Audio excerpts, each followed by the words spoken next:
Je suis Sega Doucouré, je suis natif de Tambakara dans le cercle de Yélimane. Dieu a fait que j'ai passé le clair partie de ma vie à Paris en France. Comme la plupart des enfants de cette région, nous immigrons pour de bonnes raisons. Parce que nous avons une région assez difficile. Donc ce séjour se passe exclusivement pour aider notre communauté et rester au village. Donc, mais je n'ai jamais coupé avec ma patrie, je n'ai jamais coupé avec ma région, je n'ai jamais coupé avec mon cercle natal de Yélimane. Depuis plus de 30 ans, je suis presque tous les 2 ou 3 mois ici au Mali, toujours autour de projets de développement dont les 80% ont été réalisés dans le cercle de Yélimane. Je n'ai jamais coupé avec ce cercle. Dieu fait que je suis revenu presque régulièrement, de manière fixe, au Mali depuis maintenant plus de 10 ans. J'ai passé 5 ans au Conseil économique. J'ai représenté la diaspora malienne pendant 5 ans au Conseil économique. J'ai été nommé à l'autorité de régulation des télécoms et postes du Mali pendant 3 ans. Donc ça fait presque 10 ans que je suis au Mali sans quitter, au service de la nation. Rien n'est plus beau pour moi que Yélimane. C'est pour ça que j'ai consacré toute ma vie au développement de Yélimane. Yélimane est une région merveilleuse parce qu'il y a des hommes et des femmes merveilleux dans ce cercle. Il y a des hommes et des femmes travailleurs dans ce cercle. Il y a une population laborieuse qui travaille et qui vit du fruit de leur travail. Mais je pense que l'une des priorités serait de faire en sorte que les hommes puissent rester dans le terroir en essayant de faire des aménagements hydroélectriques, des aménagements de mares pour que effectivement les hommes puissent vivre du produit de la terre. Dans le cadre de la décentralisation, Yélimane a beaucoup fait. Yélimane a pris en charge une bonne partie de son école.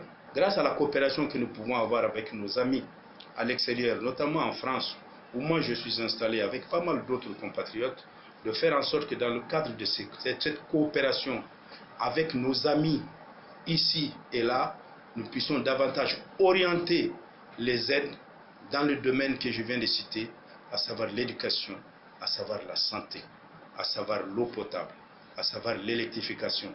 La première difficulté, le premier handicap que moi je vois au niveau de notre cercle, c'est que malgré ce potentiel de ressources humaines, nous n'avons pas encore les hommes et les femmes pour conduire ces potentialités-là. Il faut désormais des hommes et des femmes du terroir capables de porter l'aspiration de ce cercle. Ça, c'est le premier handicap. Le deuxième handicap tient naturellement à ce que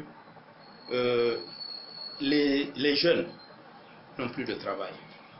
Faire en sorte, peut-être que nous ne pouvons pas stopper complètement l'immigration, mais je pense que grâce au développement, grâce à un certain nombre de choses que nous pouvons développer, la formation, à travers les métiers que nous pouvons trouver sur place, certains jeunes peuvent rester. On ne va jamais l'immigration par plaisir. Chacun veut rester chez soi. Et c'est mon cas. Si j'avais à recommencer à zéro, si j'avais la possibilité, je resterais chez moi. La preuve, malgré plus de 40 ans en Europe, je suis revenu chez moi. Chacun est mieux chez soi. Donc je pense qu'il y a un certain nombre d'atouts que nous avons dans ce cercle, que nous pouvons mettre en valeur pour permettre à la jeunesse de rester et à la population de vivre aisément. Le profil idéal de l'homme qui doit conduire les affaires du cercle de Yélimane, c'est d'abord un patriote.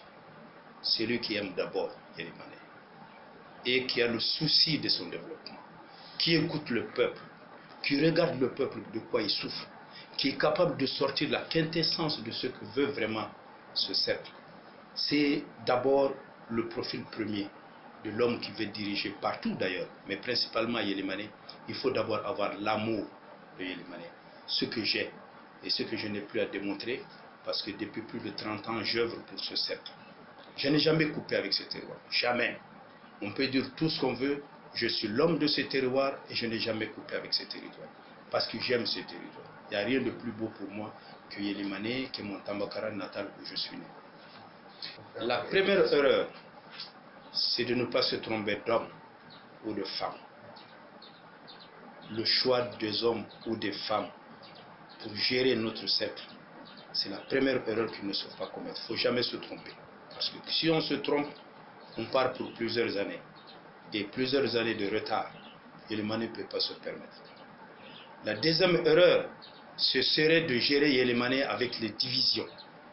Nous ne pouvons pas nous payer le luxe dans un cercle qui a besoin de se rassembler pour faire face à son développement.